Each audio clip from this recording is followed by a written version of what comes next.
तो मैं भोपाल से हूँ, भोपाली हूँ, लेकिन इंदौर ज़्यादा दूर नहीं है, तो आपसे कनेक्ट कर सकती हूँ। यहीं की हूँ, मध्य प्रदेश की। सबसे पहले तो ये कहूँगी कि जैसा मैम ने बताया कि मैंने कैसे शुरुआत की, या स्कूल में थोड़ा सा दिमाग में था, तो हाँ, स्कूल में थोड़ा सा कहीं सोचा था, कहीं शायद पढ़ लिया होगा, कहीं सुन लिया होगा कि नहीं IAS ऑफिसर नाम की कोई चीज़ होती है। लेकिन तब ये भी नहीं पता था कि यार UPSC नाम की कोई एग्ज़ाम है, सिविल सर्विस एग्ज़ाम है, उससे और भी पोस्ट में आप सिलेक्ट हो सकते हैं, ऐसा कुछ नॉलेज नहीं था। जब मैं अपने कॉलेज लेवल में आई, जब कॉलेज में एडमिशन लिया, मैंने भोपाल से ही प्राइवेट इंजीनियरिंग कॉलेज से केमिकल इंजीनियरिंग किया है, और उस दौरान मुझे जब मैंने सोचना शुरुआत की कि क्या बनना है, कंटेम्पलेट किया कि एग्जैक्टली क्या करियर चाहती हूँ, तो लगा कि यार कहीं जो पुरानी ड्रीम थी, एक जो सपना था, वो अभी उसको सामने लाना चाहिए। फिर इस बारे में और पढ़ा, और तब खान स्टडी ग्रुप भोपाल में सेंटर वहाँ पे जैसे शुरू हो गया था, तो मेरा जो फाउंडेशन कोर्स है मैंने वहाँ से किया। और इस एग्ज़ाम के बारे में जो चीज़ें मुझे 1-2 साल में समझ में आई हैं, वो कुछ चीज़ें मैं आपसे शेयर करना चाहती हूँ। सबसे पहली चीज़ जो पहले जय और रचना हम दोनों बोल चुके हैं कि कंसिस्टेंसी। आप अगर दिन में, कई बार हमसे सवाल पूछते हैं कि आप कितने घंटे पढ़ाई करते हैं, तो देखिए घंटे मैटर नहीं करते। कोई 17-18 घंटे हमें नहीं पढ़ना है, उतना हम पढ़ भी नहीं सकते। एक दिन पढ़ सकते हैं, दूसरे दिन नहीं पढ़ पाएंगे। 5 से 6 घंटे ही आपको देने हैं या उतने निकालने हैं, पर वो जो वक्त आप अपनी पढ़ाई को देते हो, वो कंसिस्टेंटली आपको रोज़ उतना ही अपने पढ़ाई को देना है। Consistency is the key, that is the first and the most important thing जो आपको ध्यान में रखनी है।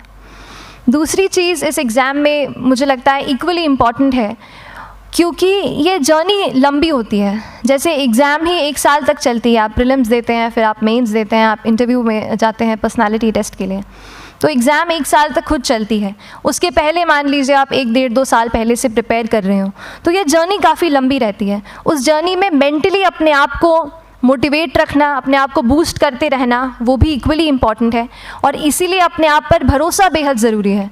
You need to have a faith in yourself कि अगर आपने इसमें कदम रखा है, अगर आपने सोचा है कि आप सिविल सर्विस एग्ज़ाम देना चाहते हैं और देंगे, तो आपको ये ठान के उसमें जाना है कि हाँ, मैं ये कर सकता या कर सकती हूँ। ये एक अपना मोटिवेशन, अपने साथ एक फेथ, बिलीफ अपने ऊपर आपको हमेशा रखना है। कमिंग टू प्रेपरेशन की कैसे तैयारी करनी है, बहुत सारी बातें आप सुन चुके हैं कि आंसर राइटिंग में कैसे करना होता है, आंसर राइटिंग का स्ट्रक्चर कैसा होना चाहिए। तो मैं शुरू में सबसे पहले ये कहूँगी कि मेरे प्रिपरेशन का बेस 2 चीज़ें रहीं। पहला था करंट अफेयर्स। करंट अफेयर्स इसलिए मैंने उसको उसी से शुरुआत की क्योंकि करंट अफेयर्स सबसे इंटरेस्टिंग पार्ट होता है। कई बार आपको हिस्ट्री कभी बोरिंग लगेगी, कई बार आपको लगेगा ज्योग्राफी इतना, कभी हर किसी के अपने अपने फेवरेट्स होते हैं। तो मुझे वो 2 सब्जेक्ट्स लगते थे कि यार इतना मन नहीं करता है, लेकिन न्यूज़पेपर्स और करंट अफेयर्स में जो भी नया चल रहा है वो मुझे हमेशा इंटरेस्टिंग लगता था। इंटरनेशनल रिलेशंस में क्या हो रहा है, क्या सोशल रियलिटीज़ हैं, कहाँ क्या हुआ, उसका क्या इम्पैक्ट पड़ेगा एडमिनिस्ट्रेशन पे और हमारी कंट्री पे, तो उसको आप अपना एक बेस बना सकते हो। आप करंट अफेयर्स बेस्ड प्रिपरेशन कर सकते हैं, इसलिए भी क्योंकि अगर आप मेंस एग्ज़ाम देखेंगे तो काफ़ी डायनामिज्म आ गया है, केवल प्रीलिम्स में नहीं बल्कि जनरल स्टडीज़ पेपर 2, पेपर 3 में भी आप देखेंगे कई सारे ऐसे सवाल हैं जो करंट इवेंट्स से इंस्पायर्ड होते हैं, उन पे बेस्ड रहते हैं। तो जब आप न्यूज़पेपर बेस्ड, करंट बेस्ड पढ़ाई करते हैं तो वो आपका प्रिपरेशन वहाँ से भी कवर हो सकता है। दूसरी जो चीज़ मैंने जिस पे बहुत फोकस किया वो थी आंसर राइटिंग। तो आंसर राइटिंग का जैसे खान सर बता रहे थे कि आंसर राइटिंग की प्रैक्टिस बहुत की, तो उसके पीछे मेरा ये था कि जब मैं हमेशा प्रीलिम्स का कोई भी पेपर टेस्ट देती थी, हम मॉक टेस्ट देते हैं, तो मॉक टेस्ट देती थी तो हमेशा मेरे मार्क्स करीब 90 to 110, 120, इससे ऊपर मेरे कभी मार्क्स नहीं जाते थे। तो मुझे हमेशा ये डर था कि यार प्रीलिम्स में कहीं मेरा कुछ, क्योंकि कट ऑफ भी इसी कुछ रेंज में जाता है, तो हमेशा लगता था कि यार कुछ गड़बड़ यहाँ ना हो जाए। लेकिन जब मैंने आंसर राइटिंग की और मेंस एग्ज़ाम के बारे में जाना, तब मुझे लगा कि आंसर राइटिंग एक ऐसी चीज़ है, मेंस एक ऐसा फेज़ है सिविल सर्विस एग्ज़ाम का जहाँ पे आप अच्छे से तैयारी कर सकते हैं। And if you have written the answers, if you know कि you have covered the points well, if you have included उसमें कुछ आपने facts, international reports, government schemes, आपने कुछ ऐसे उसमें सॉल्व भी डाला है, तो जो रिज़ल्ट आएगा वो सेटिस्फैक्ट्री ही आएगा, अच्छा ही आएगा। तो मेंस एक ऐसा पार्ट है जिस पे आप काफ़ी बैंक ऑन कर सकते हो। मैं जब पर्सनालिटी टेस्ट भी मैंने दिया तो इस बार भी आप नंबर्स देखेंगे तो आसपास की रैंक के हिसाब से मेरे नंबर्स उसमें कम हैं, लेकिन it is just the general studies and the answer writing part, जो मेंस के जो वो है मार्क्स हैं या मेंस का जो एक फैक्टर रहा, वो मेरे लिए सबसे ज़्यादा इंपॉर्टेंट डिसाइडिंग फैक्टर रहा है। तो अपना एक्सपीरियंस यही बताऊंगी कि आंसर राइटिंग पे आप विशेष फोकस कीजिए। जैसा स्ट्रक्चर आपको बता ही चुके हैं कि इंट्रोडक्शन में कैसे आपको शॉर्ट रखना है, बॉडी एंड देन कंक्लूजन, उसमें छोटी चीज़ जैसे मैं अभी मेंशन कर रही थी, आप एक इंश्योर कीजिए कि देखिए जो भी एग्जामिनर आपकी कॉपी चेक कर रहे हैं वो दिन में 10, 15, 20 कॉपीज़ चेक कर रहे हैं, तो उन सब से आपको अलग कैसे आप अपनी कॉपी दिखा सकते हो, ये चीज़ आपका प्रेजेंटेशन और आप जिस तरीके से आंसर लिखते हो कंटेंट को, वो मैटर करेगा। आप इंश्योर कर सकते हैं कि आपके आंसर में कुछ फैक्ट्स, गवर्नमेंट की स्कीम्स, कुछ कमिटीज़ बैठती हैं, जैसे एक प्रिवेसी पे justice BN Shri Krishna committee की रिपोर्ट आई है, तो आप मान लीजिए आपको कोई प्रिवेसी पे सवाल आ गया तो आपने उन कमेटी का नाम कोट कर दिया। ऐसे बहुत सारी कमिटीज़ होती हैं। कुछ इंटरनेशनल रिपोर्ट्स आते हैं, वो आप इनके बारे में लिख सकते हैं। इंडिया का मैप आप बना सकते हैं। मैंने सीख लिया था कि 10-15 सेकेंड्स में कैसे जल्दी से मैप बनाना है और उस पर कैसे पॉइंट कुछ करना है, कुछ लोकेट करना है। तो ये कुछ ऐसी चीज़ें हैं जो आपके आंसर्स को एनरिच करेंगी और प्रेजेंटेबल बनाएंगी। तो इस तरीके से आंसर्स पे जैसे हम क्लास करते हैं, लेकिन उसके साथ साथ आपको ये कोशिश करनी है कि 1 से 2 आंसर पर डे आपको ज़रूर लिखने ही लिखने हैं, apart from the test series that you are doing. Answer writing से 2-3 चीज़ें होती हैं, ना केवल हमारी एक लिखने का हमें समझ आता है हम क्या लिखते हैं कैसा है, पर हमारा कॉम्प्रिहेंशन भी इम्प्रूव होता है। हमें कितना समझ में आया वो भी हमें खुद समझ आता है जब हम आंसर्स लिखते हैं। और इसीलिए आंसर राइटिंग पे आप फोकस कीजिए, 1 से 2 आंसर ज़रूर लिखिए। और आंसर राइटिंग के बाद the third pillar of my preparation जो काफ़ी इंपॉर्टेंट जिसने रोल प्ले किया, that was tests and test series and मॉक्स।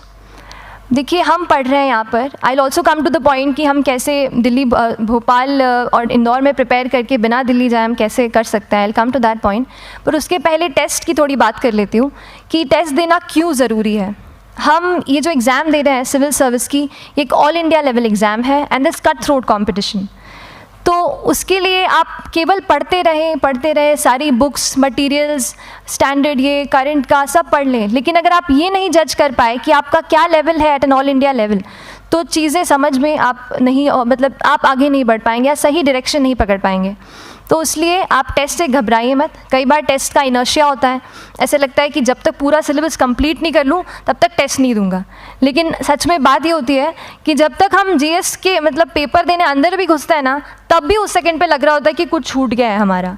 तो ये चीज़ होगी ही, इसीलिए ये मैं कभी मत सोचिए कि जब तक पूरा सिलेबस नहीं कर लूँ टेस्ट नहीं दूंगा। जैसे आपका एक थोड़ा बेस बन जाता है प्रिपरेशन का, आप टेस्ट दीजिए, चाहे वो प्रीलिम्स का MCQ का टेस्ट हो या मेंस का राइटिंग स्किल की प्रैक्टिस हो, टेस्ट पे आप फोकस कीजिए। उसके बाद टेस्ट केवल देने के लिए नहीं देना है, उसको एनालाइज भी अच्छे से करना है। When you get the answer hints, when you get the answer keys, analyse properly कि आपकी क्या गलती हुई है और उससे भी सीखने की कोशिश कीजिए कि क्या कुछ नया मुझे इस टेस्ट पेपर से या इस आंसर कॉपी से मिल सकता है। तो इस तरह से टेस्ट पे भी आप फोकस कीजिए। And I will come lastly to the point कि जब मैंने प्रिपरेशन शुरू की थी अपने कॉलेज के 2nd ईयर 3rd ईयर आते आते, तो मन में बहुत सारे फियर्स थे। मैं भी एक नॉर्मल फैमिली से हूँ, मेरे फैमिली में किसी ने आज तक सिविल सर्विस का पेपर भी नहीं लिखा था, तो मन में बहुत सारे फियर्स थे, डाउट्स थे, क्या होगा, कैसे होगा। तो हो सकता है आपके मन में भी ऐसा हो। और हम जैसे यहाँ रहते हैं, हम सोचते हैं कि दिल्ली जाना तो सबसे ज़रूरी है, उसके बिना तो ये एग्ज़ाम हो ही नहीं सकती। तो उस पर मैं एक चीज़ बताना चाहूँगी कि जैसे KSG जैसे इंस्टीट्यूट हैं, जो फैकल्टी भी हमें वही मिलती है जो दिल्ली में पढ़ा रहे हैं, तो ये एक बहुत पॉजिटिव पॉइंट है कि क्वालिटी का कोई दिक्कत नहीं आएगी। बस एक चीज़ है, आप ज्वाइन करते हैं class, that will only provide you a direction. वो आपका रास्ता दिखा सकते हैं आपको कि इस रास्ते पर आपको चलना है, लेकिन चलना उस रास्ते पे आपको खुद है। You have to work on your own. कभी ये मत सोचिए कि मैं वहाँ नहीं जा पा रहा हूँ तो नहीं हो सकता, यहाँ है, तो हम एक्सक्यूज़ेस बनाते हैं, कई बार चैलेंजेस आते हैं। तो मैंने कॉलेज के साथ प्रिपरेशन की, तो उसमें भी काफ़ी दिक्कत आती थी। कभी कभार कॉलेज की एग्ज़ाम होती थी तो इसमें मैं अपना उतना वक्त नहीं दे पाती थी। तो उस मोमेंट पे फिर प्लानिंग ने मुझे बहुत हेल्प किया कि हम किस तरीके से अपने कॉलेज के एग्ज़ाम के लिए प्लान कर लें। जैसे मैंने इंजीनियरिंग की है और मुझे पता है कि हम इंजीनियर्स 1 महीने से ज़्यादा पहले से पढ़ते नहीं हैं। पढ़ते हैं क्या? तो वो चीज़ आप ध्यान रख सकते हो, उसको अपना स्ट्रॉन्ग पॉइंट बना सकते हो। 1 से 1.5 महीना जब exam is approaching, I used to plan my entire syllabus का प्रिंट आउट निकाल के I used to make my notes, उस तरीके से उसको मैं उसको संभाल लेती थी। तो whenever you are managing those things together, focus on planning, किस तरीके से आप एक माइक्रो प्लान बनाएं, अपना डेली एक प्लान बनाएं, वीकली टारगेट सेट करें और एक ब्रॉड विजन दिमाग में रखें कि ब्रॉडली आप मंथ्स में क्या कवर करने वाले हैं।